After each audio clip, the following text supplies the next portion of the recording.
my channel. Hari ini spesial nih, kita akan ngomongin lagi game abal-abal di tengah COVID yang lagi melanda Indonesia yang luar biasa. Kalian luar biasa.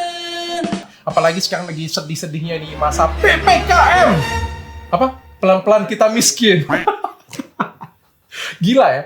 Saya aja pengusaha yang menurut saya cukup sukses lah ya. Ini kena dampak. Apalagi di luar sana pedagang-pedagang kecil ini pasti ancur-ancuran banget. Pasti banyak banget penganggurannya. Tapi ini menjadi pelajaran, jadi hikmah bagi kita sih. Apalagi sebentar lagi kalau misalnya COVID ini sudah nggak menyeramkan lagi, PPKM sudah hilang, kita bisa balik kerja seperti awal lagi nih. Ini menjadi tantangan luar biasa karena kalau kerja itu jadi lebih susah.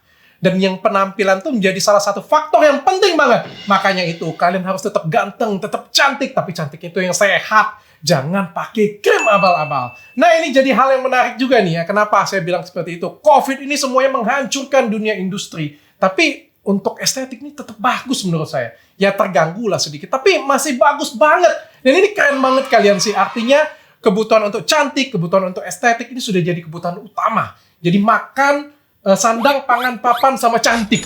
Karena kita semua punya Instagram, punya TikTok, dan semua pengen tampil cantik. Dan itu sah-sah saja sih. Karena dari cantik, dari penampilan yang bagus tuh ngedatengin duit juga loh. Jangan disepelekan. Tapi penting banget untuk cantik itu cantik yang sehat. Jangan cantik yang abal-abal. Jangan cantik yang sementara aja. Kenapa? Karena nanti abis itu hancur dan ngabisin duit kalian lebih banyak lagi. Nah, hari ini kita mau ngomongin tentang krim abal-abal. Modus-modus penjual krim abal-abal nih. Bukan hanya cowok aja nih bisa modusin kalian nih. Ternyata pedagang skincare abal-abal itu punya banyak modus yang kita mau bongkar modus-modusnya ini. Nah, sebelum kita mulai nih, banyak banget yang tanya dengan saya, "Dok, saya pengen konsultasi dengan Dr. Richard nih, Dok." Aduh, kena nih. Kayak gimana caranya? Saya ada di Palembang, saya jarang banget ada di Jakarta. Tapi sekarang zaman sudah canggih ya. Zaman tuh sekarang sudah daring. Jadi kalian bisa chat saya ke nomor di bawah ini. Semua permasalahan kalian tuh akan ditangani oleh admin khusus. Dan semua gambarnya itu dikasih ke saya. Jadi saya akan kasih solusi yang terbaik untuk kalian semua. Terutama bagi kalian yang sudah pakai skincare abal-abal yang kulitnya itu jerawatan, flek, hancur, semuanya tenang aja bisa sembuh. Atau kalian bisa pergi ke klinik kecantikan terdekat, tapi pastikan benar-benar dokter yang tersertifikasi.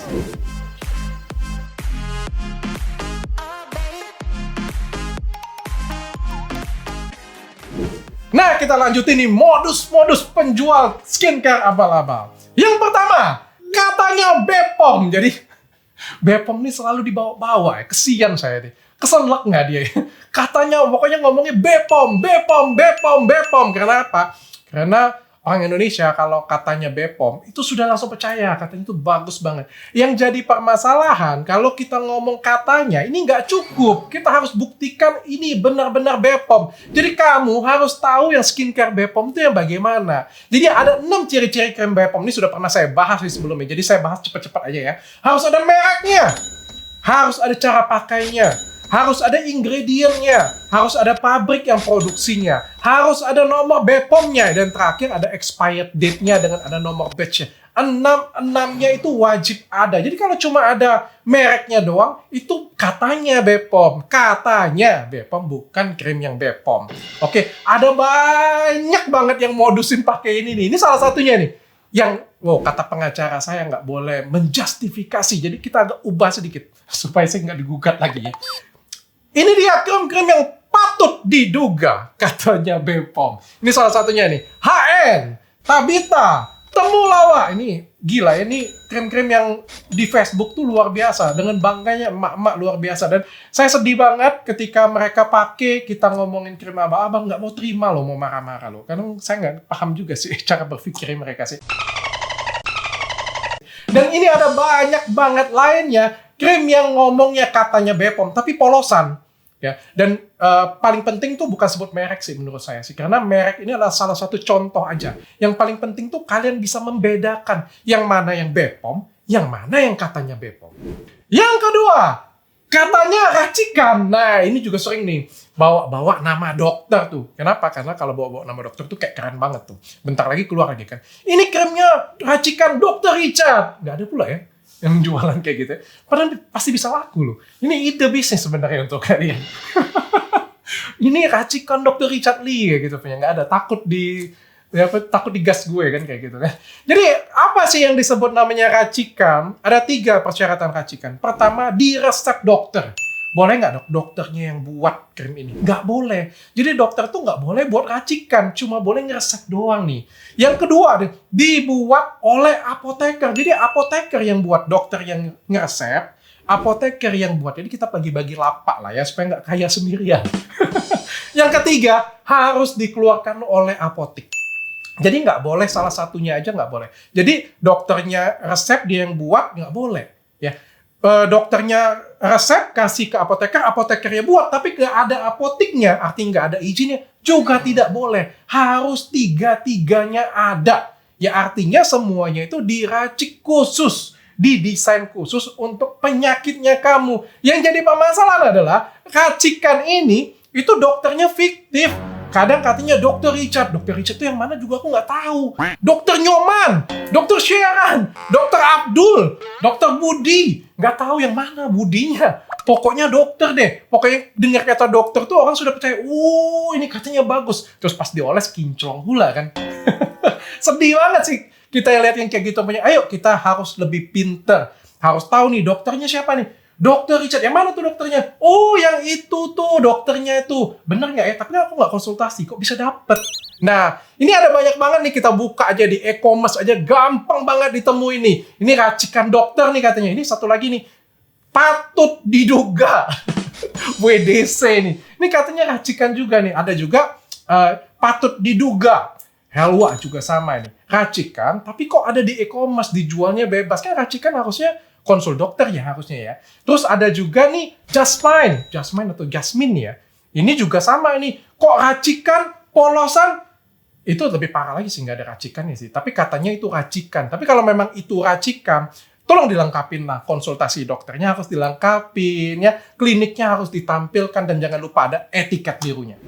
Yang ketiga, nebeng Bepom. Ini kalimat khas banget nih versi saya. Nebeng Bepom. Jadi kalau nebeng tuh ikut-ikutan doang Bepomnya. Jadi biasanya nih krim paginya tuh Bepom, facial washnya Bepom, tonernya Bepom. Krim malamnya polosan.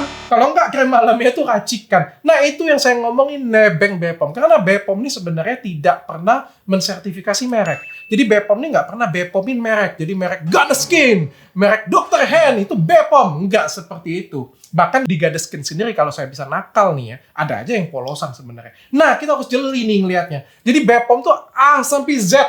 Semua skincare kalian itu apakah Bepom atau enggak? Kalau misalnya ada yang polosan, itu namanya nebeng Bepom.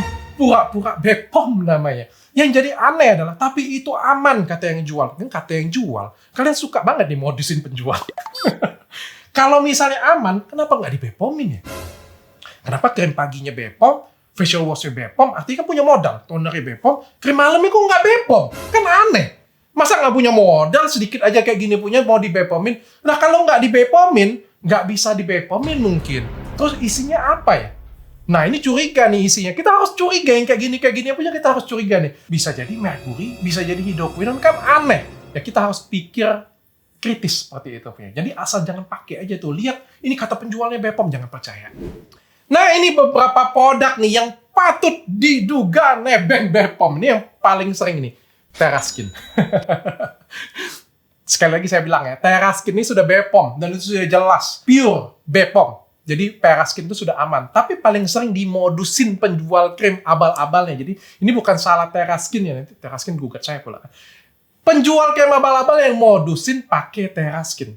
Tapi kok heran aku, kok nggak ada yang modusin pakai Gaddaskin ya, pakai produkku ya. Takut ya mungkin ya, nggak tahu aku. Dan ada banyak lagi di luaran sana nih yang banyak di e-commerce nih. Ya ini tidak ada, ini nebeng Bepom semuanya ya. Jadi jangan mau kalian ditebengin kayak gituan punya. Yang keempat nih, lagi proses Bepom. Ini yang paling lucu sih sebenarnya ini. Kalau ditanya, lagi proses Bepom sis. Goyang lagi. Kenapa? Nggak selesai proses Bepomnya. 1 tahun kemudian nanti lagi proses Bepom sis. Pokoknya proses terus. Entah diproses beneran, entah diurus beneran, saya juga nggak tahu. Karena kalau ngurus Bepom tuh memang nggak gampang. Bukan artinya saya ngurus Bepom tuh kayak ngurus KTP kayak gitu. KTP aja susah ya.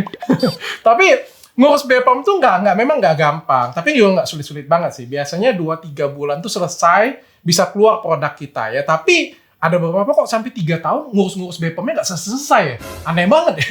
Aku nggak tahu diurus beneran atau nggak bisa diurus jangan-jangan. Karena di dalamnya ada titik-titik ya. Salah satunya ini adalah pabrik yang kemarin sempat diciduk polisi nih. Pabrik skincare ya, sama masker.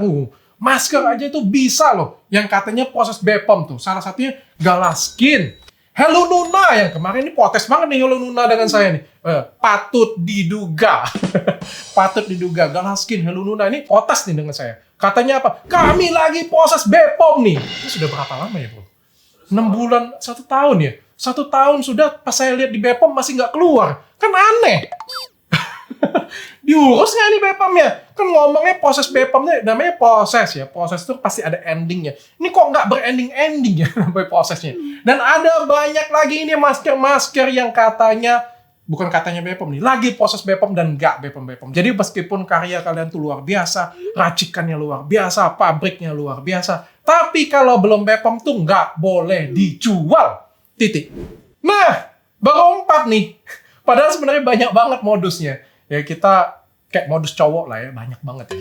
Ngomong-ngomong aku juga cowok sih. Penjual krim abal-abal ini modusnya juga banyak loh. Yuk bantuin saya cari modusnya. Saya akan buat part keduanya, nanti saya akan bongkar habis. Plus merek-mereknya sama seperti ini deh. Dan tugas kalian tuh share dengan teman-teman kalian. Supaya apa? Supaya banyak nggak bisa dimodusin lagi. Jangan sampai kena modus penjual skincare abal-abal. Sampai ketemu. Jangan lupa ya, saya lagi pindah Instagram nih. Jadi bukan artinya Instagram saya yang lama nggak dipakai. Jadi Instagram yang lama saya itu tetap dipakai. Tapi lagi ada masalah dan saya nggak bisa akses. Jadi untuk sementara saya aktifnya di Instagram ini. Yuk, follow yuk!